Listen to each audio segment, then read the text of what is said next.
Assalamu alaikum, I'm Aisha and you're watching Samaa News. Here are today's headlines. A Bangladesh war crimes court has sentenced ousted Prime Minister Sheikh Hasina to death, concluding a months-long trial that found her guilty of ordering a deadly crackdown on a student-led uprising last year.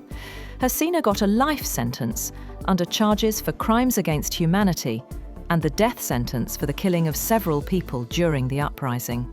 Former Interior Minister Samaa has also been sentenced to death for crimes against humanity, while former police chief Chowdhury Abdullah's death sentence was commuted to 5 years in prison for cooperating with the state. Sheikh Hasina has, on the other hand, issued a blistering response after being sentenced to death in absentia by the International Crimes Tribunal on charges of crimes against humanity stemming from last year's violent crackdown on student protests.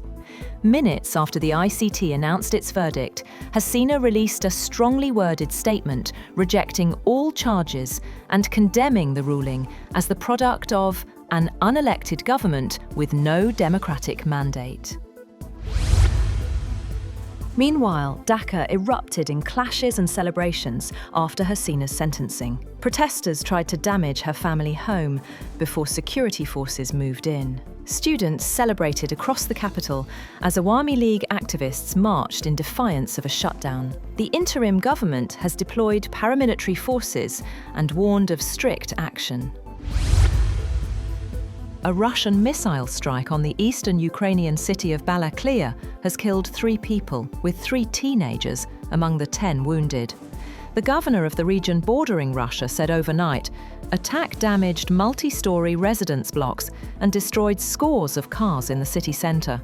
A photograph provided by regional authorities showed the damaged facade of a multi-story brick building with windows blown out as flames burned on an upper floor, and debris and broken tree branches littered the area. Russia says its troops have captured the village of Hai in Ukraine's Dnipropetrovsk region. The advance follows months of pushing deeper into Dnipropetrovsk and neighbouring Zaporizhia, where Russian forces have moved forward along a broad front by roughly 30 kilometres in recent weeks. Ukraine has not issued an immediate response. Ukrainian President Volodymyr Zelenskyy has said that he has signed a deal with France to obtain 100 Rafale warplanes as he seeks to bolster the country's long-term military capacity to fight Russia's invasion. Zelenskyy is visiting Paris for talks with President Emmanuel Macron at a time when heavy Russian drone and missile attacks on Ukraine have increased in recent weeks, and Moscow has reported ground advances in the southeastern Zaporizhia region. The Élysée confirmed the number without immediately giving details on whether the Dassault-made jets would be transfers from French stocks or purchases. On the other hand, the Kremlin says it hopes for a new Putin-Trump summit as soon as conditions allow, stressing that both sides need deep preparation before any meeting takes place. Moscow is still reacting to Trump's cancellation of last month's planned talks and to recent US sanctions, which it says have further strained relations.